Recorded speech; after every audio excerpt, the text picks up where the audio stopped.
Welcome back to the Frontline on NBS TV. We're discussing political parties on tour of the country ahead of the 2026 elections. Bobi Wine, leader of the National Unity Platform, has been touring the country, has a longer program. The Honorable Shakabanda here says he's made 3 attempts. This is the 3rd attempt. He's already been on tour before. Okoror Collins is watching us and says, ask the NUP lady, what is the party ideology of NUP that they are selling to the people on their tours? I have a message here from Kigozi Siraj who says, Honorable Nganda, can't we have one political party to compete in the forthcoming presidential election in 2026? One Kigozi party Siraj, yes. compete against Museveni or just one party of Museveni? One party, I think the opposition working together. I think that's my interpretation. Tugume Robert Kashija, former RDC, says, with all due respect, Honorable Aisha Kabana needs more of ideological orientation classes because she seems to be still navigating the political landscape to identify where it is more convenient for her. Aisha, during her tenure as RDC from 2014 to 2016, used the same tone to castigate the opposition. And when she lost an election in 2016 on the NRM ticket, that is when she remembered that NRM is bad. When NUP picked some scattered strength in Buganda, Aisha spotted an opportunity to go to Parliament, and should NUP lose its grip on Buganda, Honorable Aisha Kabanda is likely to be among the first to run away to other political parties. You have time to respond to Robert Kashija. Another viewer here says, let me see, who is here? Just trying to find, yes. Ambassador Nduhura came back and says, Honorable Tika Sime is a politician who knows which side of his bread is buttered. He's very clever. His behavior is very much in sync with preparations for his re-election in 2026. Richard Nduhura. The former minister. Eh? The former minister. I want to imagine so. Yeah, he is. This is the ambassador. Kelly Wanda says, thanks for the show. Ask Honorable Kabanda, PDM funds are a loan. An Honorable MP surely should be able to know that money that's paid back cannot be a handout. Is it not the role of MPs to provide oversight of government programs? Ask both Honorable Semuju and Kabanda. Do the majority of their constituents qualify to get credit from the banks, the commercial banks? Kelly Wanda is asking you those questions. Someone here says, some of us who... Okay, thank you. Yes, BRM. I don't know who this BRM is. Thank you. We want to come back to studio, and we're running short of time already.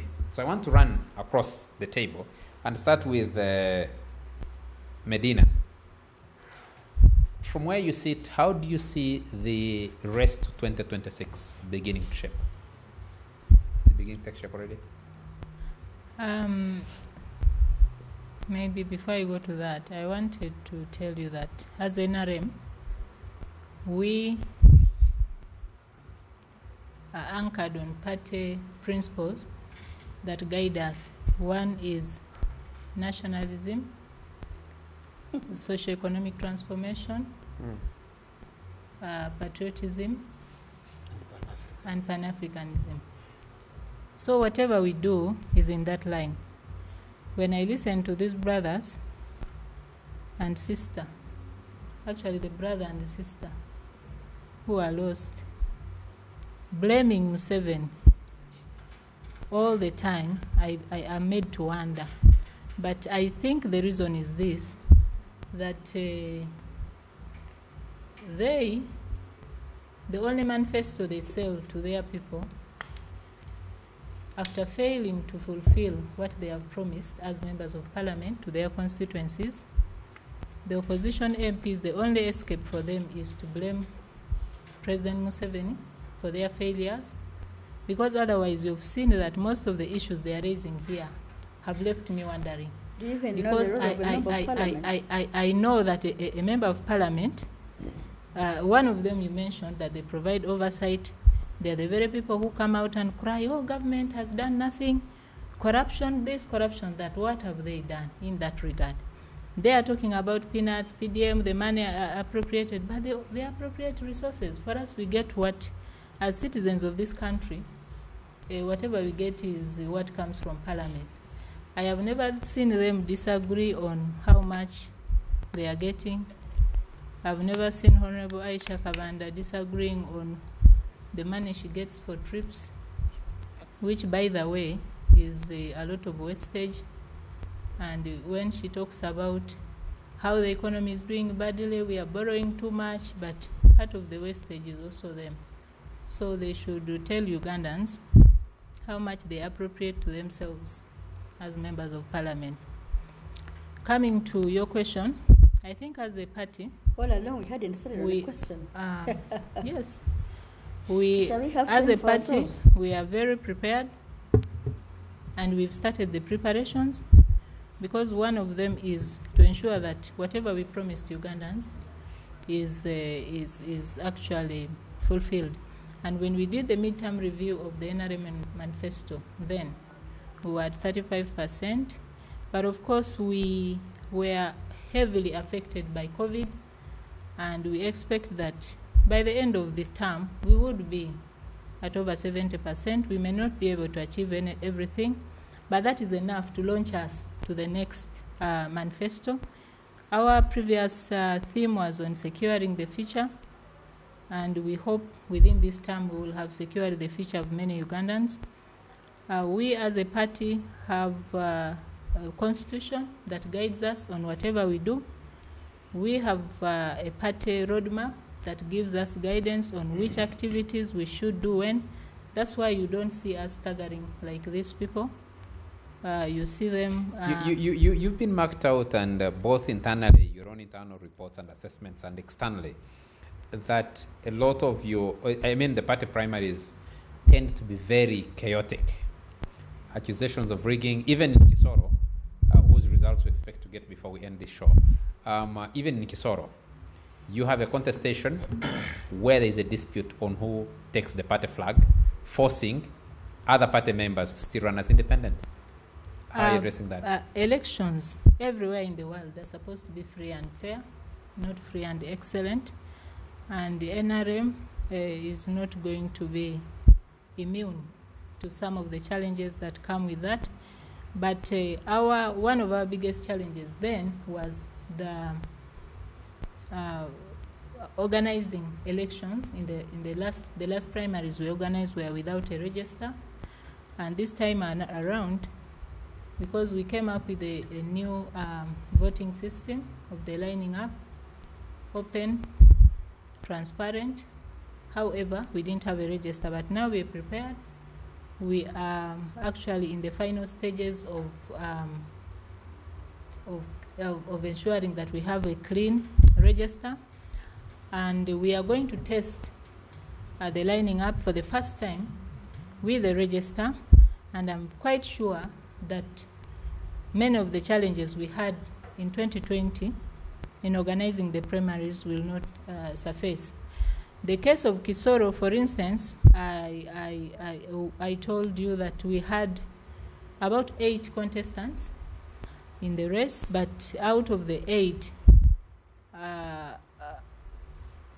the 2 that emerged as the strong contenders, Honorable Akifeza Grace and Honorable Kabajenyi Rose.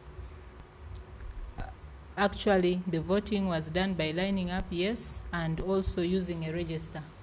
And the margin between the two was about 700 votes, 39,100 something, and 39,900. So the margin was very small, 700 votes, and in between the time of campaigning, anything could have happened. So that's why I told you that the race, to me, it is NRM versus NRM. But again, the period given during the by-election is so short for us to go back and maybe review the process and be able to, go through all the processes that are required to, deliver justice in case somebody has petitioned, because the time is too short. But we tried what we had. That is why you could see that despite all that was happening, there was harmony among those people.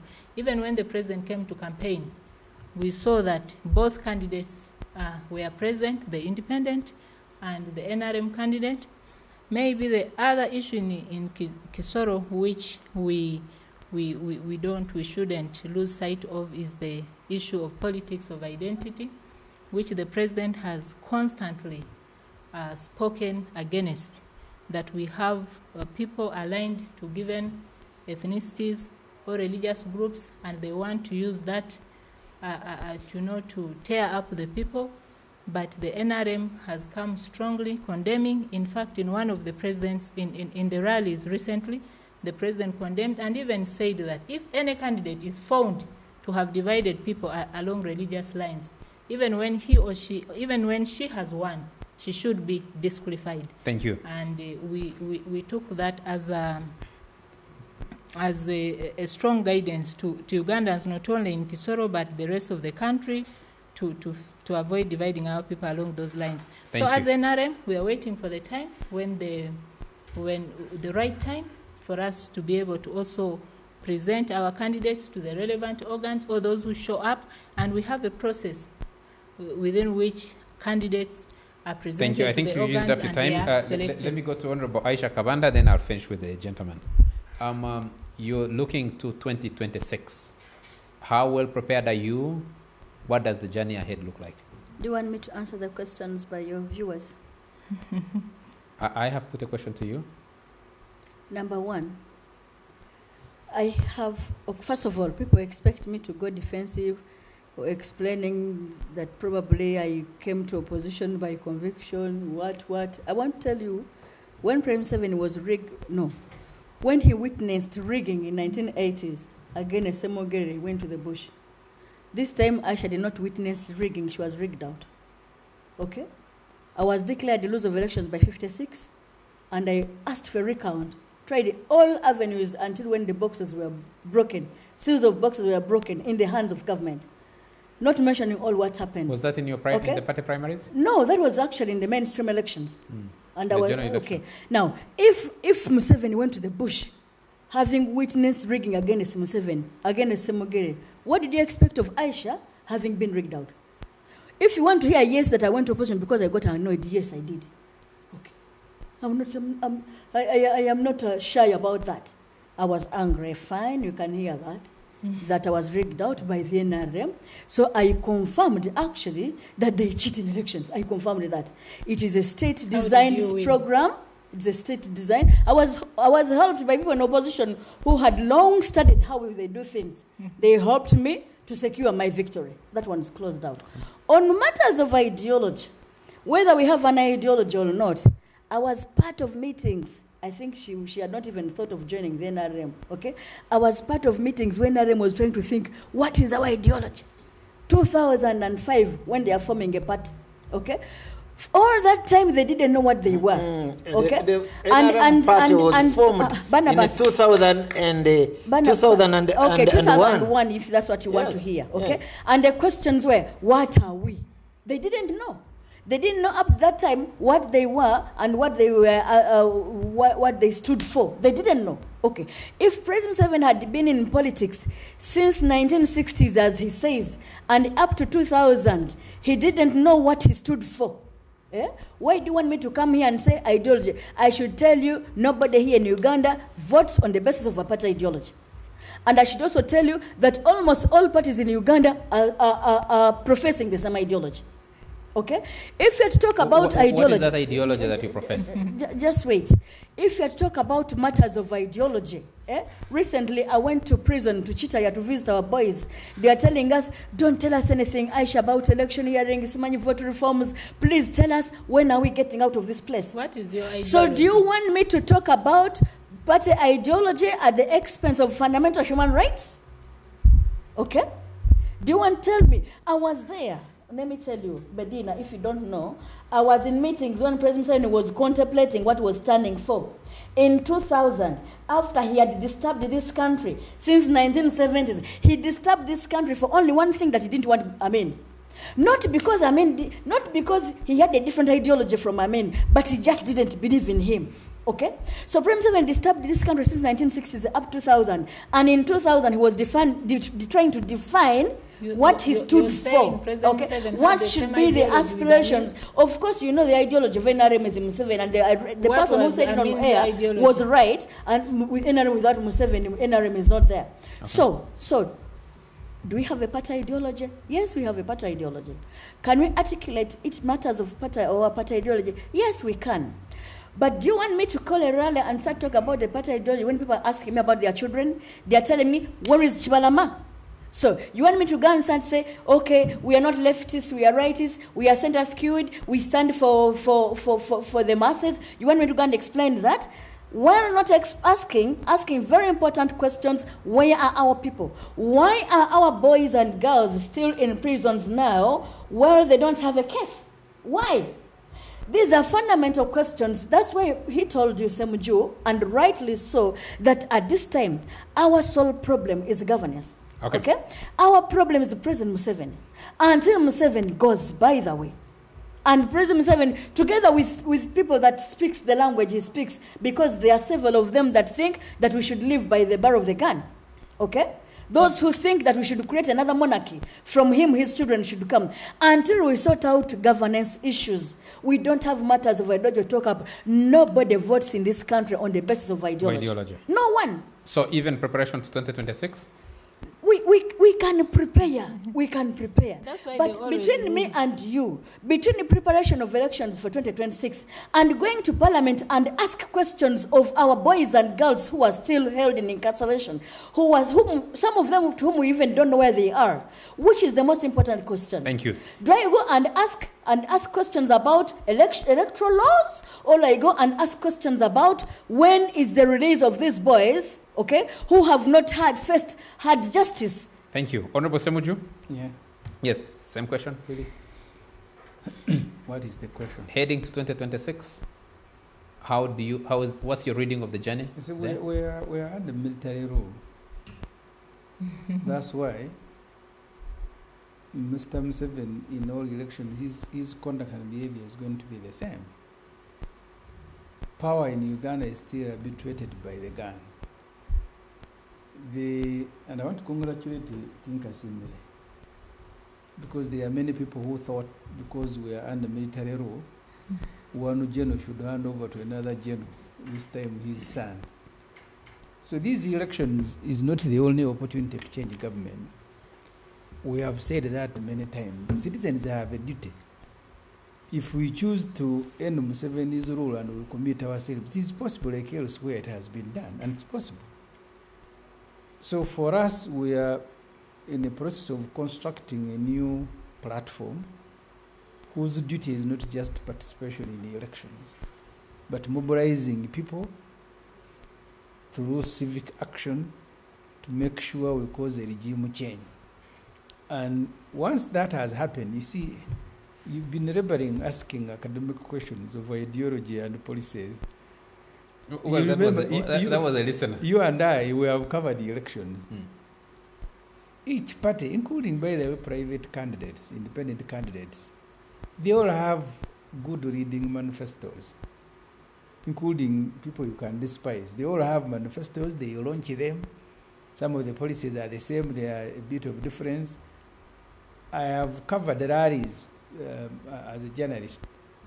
People who come to listen to candidates don't come to listen to their ideology and policies. But I also congratulate my sister. She's doing very well, because in every meeting, Museveni begins with ideology, whether it is a news conference, whether it is an NRM meeting. She has crammed those words very well, the four principles. Pan-Africanism very well. I think now you will earn yourself a promotion. But that isn't the problem for Uganda. Because if you ask, even if I go on Google and pick one word and I tell you this is my ideology, in 10 minutes I'll have crammed it and I'll say it here. We want to be practical. At the moment, what is Uganda's problem? The other day you have heard Museveni's son saying you must go away, you NRM, you are this and that. And I think that's why I was congratulating Tinka Simile. He was one of those who were speaking against the monarchy. So we need to deal with governance issues. We need to deal with the uncertainty that overstaying in power creates. Everybody who has done that has ended up badly, whether it is Congo, whether it is Zambia, whether it is Egypt, whether it is Sudan. Libya. Once we deal with that, in Ghana today they are competing on policy. That's why I haven't followed the election, but I think the opposition that won last election, they may have lost this one or they are about to lose it. Okay. Because people are going to deal with the economy, they are going to deal with employment, they are going to deal with younger people without jobs. Okay. In Uganda, we are not yet there. Could you use 20 seconds to comment on that note? Someone here is reminding me that I shouldn't let you go without commenting about the note that General Saleh wrote to you. That note was, I'm trying to dig it up here so that I can read it out for the viewer. Yeah, but go ahead. Mr. Moses Byarahanga, who is the senior presidential advisor, but sometimes I appear with him on a radio station. He called me and said Saleh had asked him to give me that note, in which Saleh is complaining that I am tarnishing his name. I don't know that he has a name, but he claims he has one. And then later on, someone... How do you mean he doesn't have a name? A name or a reputation or something? What? They mean the same thing. He said, Honorable Nganda, it's dated 13th November 2024, handwritten in a notebook, Office of the President, Operation Wealth Creation, 13th November 2024. Honorable Ibrahim Nganda, if you want to know who ate NAD's money, please check the NAD suppliers database at PPDA. Stop tarnishing my name. Otherwise, I will sue you. Signed Akandwa now. Yes, as I said, Moses Byarahanga gave me the note. Later on, someone called Wambogo, I have been told he also works with Saleh, sent me the same note with a very threatening message of how they are going to end my life. That's what that guy was saying, called Wambogo. It didn't bother me. But the point is, the issues I said about Saleh, I'm not saying them for the first time. That the Operation Wealth Creation he heads, I'm not sure that it still exists, was irregularly and illegally created by his brother. His first action in NADS was to remove 97 billion to go and buy pickups. I don't know why he's angry with me. Let him be angry with the rest of the reports that are before Parliament. And I told him, Saleh, when we were on the same radio station, that he's lucky his brother is the president. Otherwise, Saleh would be in Ruzira. I do. So the longer so note if he wants to go to court, please, we meet there. Okay. So someone here, the longer note you're talking about, which you say is was threatening, ask some questions. So the questions to raise should be... So you know the person? No, he shared it. Okay. Yes. Have been as presented below for your own benefit and the general public. Were the billions of shillings used to purchase pickups for OWC coordinators? Answer, yes. The billions were used for the purchase of OWC pickups. Which government procurement entity did the procurement? It was NADS that did the procurement. That's the answer. Number 3, is there any audit query over the procurement? Answer, no. There has never been any audit query. Question number 4, were the pickups given out to the right coordinators? Ask to be on the same show with him. So yes, the pickups were given out to the right coordinators. Number 5, did the coordinators use the pickups for the intended purpose? Answer, yes, coordinators use the pickups for coordinating activities of the OWC program. Question number 6, is OWC a success with tangible outcomes and impacts in the communities or it was a failure? And there's a fairly long answer talking about what OWC has achieved. Question number 7, why doesn't Honorable Semuju use his position as a member of parliament to request for an impact assessment so that he can speak from an informed point of view? Answer, he doesn't want the impact assessment because such a report will definitely disapprove his lies about OWC over the years. The report shall expose him as a cheap populist member of parliament. Question number 8, what is his problem then? Answer, his problem must be the imminent loss of his political seat. He is trying to use cheap populism for political gain in his constituency, where he is bound to lose come 2026. All indicators point to that. The NRM government has delivered extremely well in all sectors of service delivery, to the extent that the likes of Honorable Semuju Nganda have nothing to criticize the reason they have resorted to personal attacks, personality blackmail and attacks. Honorable Semuju suffers from a disease known as superiority complex. He thinks he is so intelligent, great and above everybody. The reason he has blackmailed almost everyone he has ever come close to, from his political party members to the first family. Honorable Semuju forgets. Then there are some things, yes, it's very long. I see up to 11. 11 has A, B, C, 12, 13, 14. Read the threats. The threats. Yes, threats. What would appear like threats start on, let me see. Enefa Teulira Ngombe. There's a question. Yes. All writings are on the wall that the Kaguta family legacy of liberation, struggles, peace, respect for humanity, democracy, and socio-economic transformation can never be washed away. Despite Honorable Semuju being a key beneficiary of all this, he continues to disrespect the fighters. Enefa Teulira Ngombe. I just beg you, Honorable Semuju, to leave General Saleh alone. You don't know that General Saleh means what General Saleh means to us, Ugandans. Attacking him is like attacking the entire Uganda. Concentrate on doing your parliamentary work as provided by law. Hold government to account without blackmailing our God-sent freedom fighters. Apart from being a member of parliament, always remember that you are a nobody. Stay warned not to take the NRM freedoms, democracy, and diplomacy for granted. You are like someone playing with a cobra snake because he has been told that it is fangless. You don't have monopoly over what you do. Any other disgruntled Ugandans with you may choose to do the same to you in another fashion and style. Goodbye. My sincere greetings to your wife and children. Yeah, that's where it ends. Does he need to respond to such? I don't know if he... I don't think. Yes. You see, as I said, just get Saleh one day, and then the good thing he says he wants to go to court. I just ask the Almighty to give him courage and energy, such that we meet there. Because we've met at a radio station, maybe one day you invite him to come here and we have a debate about his operation, wealth creation, and whether it was a success. I believe he's watching and we extend the invitation. Whether it was a success or not. Let all of them know. As long as you establish family rule, that you have a brother who is in charge of the country, and you, Saleh, you are in charge of wealth, Museveni's wife is in charge of education, the son is in charge of military, the children, we will speak about you until that has stopped. Or you will stop us. Charles, just 1 minute. Just 1 minute. I wanted to say this, that they dispute the idea of ideology, but what I wanted to tell Ugandans is that any political party that is not built on ideology is bound to fail. That's why what you was see. The ideology?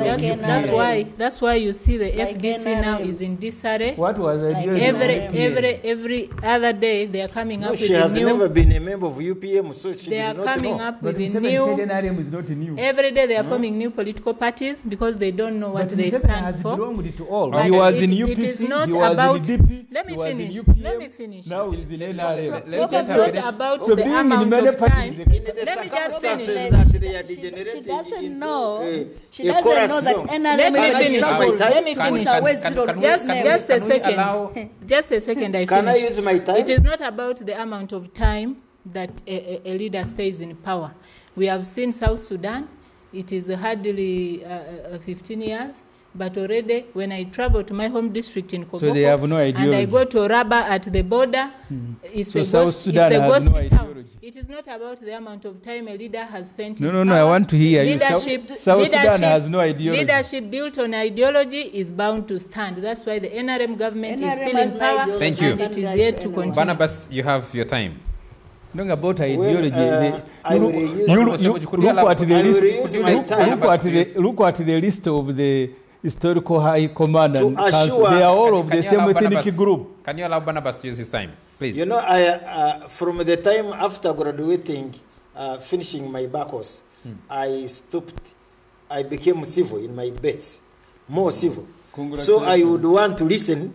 We are listening. Then I submit when you are listening to me. I want to state that currently, what the president is doing is an order. and he should continue, and actually he should intensify, and we pray for more energy for him to reach every district. If at 80 the energy is limited. Please no, allow energy is from God, and But at 80 energy is limited. You can pray forever, but see, I just speak one thing. It scratches all of them. Allow Barnabas to make his concluding remarks. Something that I am only advising you as a brother. You know, each of you has had your as time. we move to 2026, let us restrain ourselves, particularly people from my party. We must make sure that we intensify our mobilization, particularly for younger people, and carry the message the president is taking to the masses. The issue Honorable Semuju has with the Saleh, they will sort it out. But I would not want our supporters to start threatening a member of parliament. It's below the belt. Kabanda, please allow Barnabas to use his time. I'm just we are concluding the show. Yes, but I'm not informing him. No, we cannot extend the show beyond the time we have. It's below the belt for anybody to start threatening Honorable Semuju. Honorable Semuju can be going outside there. Some gun hits him. These days in Kampala, they have the group that he wants to settle for discussion of government issues. Largely they are proletariats. They are fighting to survive the next day. They can meet him and beat him down and he dies. Then they will say it is Saleh who has killed him. So that cheap talk of this, if you are, the only thing that you can only talk is threatening a honorable member. Restrain yourself. Restrain yourself. Let's talk something tangible. The message or the path has been delivered. Let us carry the message the president is carrying to the masses as our party. And 2026, we will beat these people. You don't need to cry. Even when they cry, we will beat them again. And time will come. The scars are still there from the last beating. Time will come. Let them stop using national resources. I am meaning we will win you. They use vans. I am meaning we are going to defeat you, not caning you. You get money from government. No, we don't collect people to go to where Bobi Wine goes.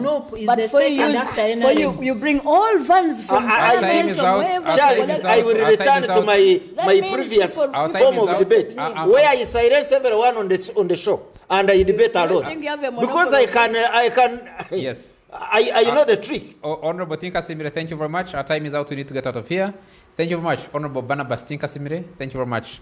Hajat Medina.